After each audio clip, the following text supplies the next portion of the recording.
What is going on, everybody? Lamont at large. Today, I'm at my home, away from home. Walmart here in Kingman, Arizona. Here to warn you guys, if you live in Kingman, beware of this guy right here, Tyler Smith. This guy is out of prison, and he's probably looking for meth. So we're gonna go back to August 26th of 2014. Tyler Smith, 21 years of age, comes into this Walmart because he's gonna be doing a little bit of shopping.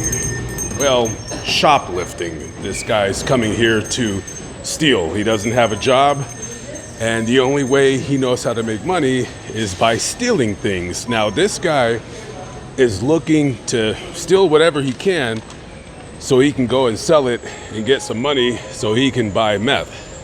Now, this guy is looking to steal everything he can get his hands on, except toothbrushes and mouthwash and toothpaste and the like. He's probably going to the automotive section to steal whatever equipment he can get his hands on. Now, as this guy is stealing whatever, he's probably putting in a bunch of stuff in the shopping cart and trying to walk out. Now, I'm not sure if loss prevention approaches him because, 10, 11 years ago, things were a lot different. But they called the police and they say this guy's in here stealing a bunch of crap. So as he's coming out, I'm sure somebody says something to him or somebody tries to grab him or whatever. So he runs out, he takes off, he jumps in his car, and he skirts out of this parking lot. Now, by this time, Kingman police are already after Tyler Smith's meth mobile, and they're chasing him up and down these streets here in Kingman. So Tyler is trying to get away from the cops, and he's driving down Northern Avenue.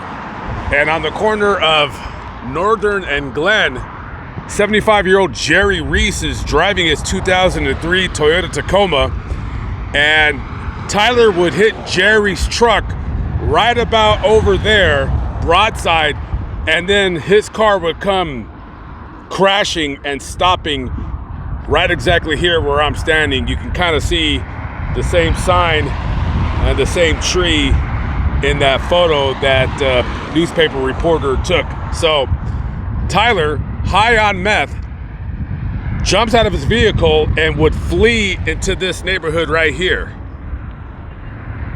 So this part of the story, I'm not exactly 100% clear on. So I'm not sure if he got away after he escaped into that neighborhood, but he was not arrested for this matter until the following year. So I don't know if he got away or they just arrested him and they just waited a year to charge him. But he eventually pleads down to manslaughter, and he's sentenced to, I think about 15 some odd years. So anyways, currently, as the recording of this video, this guy is out and about. He's on community supervision, which is parole. And he'll be on parole for another couple years. Now, I think one of the main reasons why I did this story was because when I seen his booking photo, he was smiling that terrible, those terrible meth teeth that he has. And I think that's what caught my eye. So listen, I always root for the underdog. I don't always want people to fail. Actually, I never want people to fail unless I don't like them. So hopefully this guy, who has an insane drug addiction, is still young. Hopefully he turns his life around. If I were to bet money, I would say he's not going to, though. But I hope I'm wrong in this matter. I hope I'm wrong, and I hope that he turns his life around, but he probably won't. It's November 18th, 2009. It's about 2 p.m. Robert Buss, 85 years of age, lives in one of these mobile homes here on Vernetti Lane. His roommate comes home, and on the living room floor is lying Robert Buss. There's blood everywhere. It looks like a vicious attack, according to one of the homicide detectives on this case.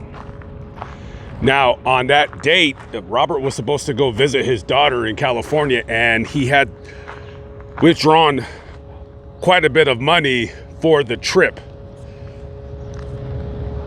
Mr. Buss was a World War II veteran. He joined the Navy about a week after the Pearl Harbor attack. And in his golden years, when you're supposed to be relaxing and taking it easy, he would often volunteer his time driving veterans to their doctor's appointments and giving them rides to the grocery store and other appointments. So the question remains, who in God's name would stab to death an 85-year-old man? This is the property where the attack occurred.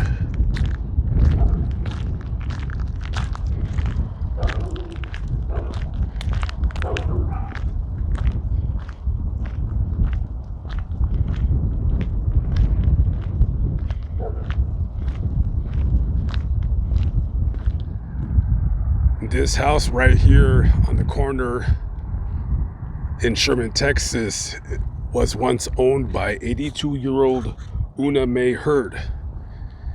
And on June 25th, 2006, she left her home to go for her normal daily walk. So she walks down those steps right there, out onto the street. This is Old Settlers Park right here. This is about 4 blocks away from Una May's house. And on that day, she was supposed to meet up with her great-granddaughter at around 9 a.m. at Whataburger to have breakfast. And Una May's great-granddaughter is waiting for her, and she waits about an hour. And when she doesn't show up, she gets concerned and she heads over to her home, and nobody's home. And I'm sure she called her mother, and then they called the police. They made entry into her home. Her car was still in the garage. Her purse with her driver's license was still there. All her things were there. There was nothing disturbed, nothing. It was like she just got up and walked away from her entire life. And this park right here, this is about the general vicinity where she was last seen. The following year, Una May's family had her declared deceased. So it's been about 20 years now since she disappeared, and it's one of Sherman's most unusual cases. What happened to Una Mayurd? If anybody has any information on her disappearance, contact the Sherman Police Department, 903-892-7290. Again, their number, 903-892-7290.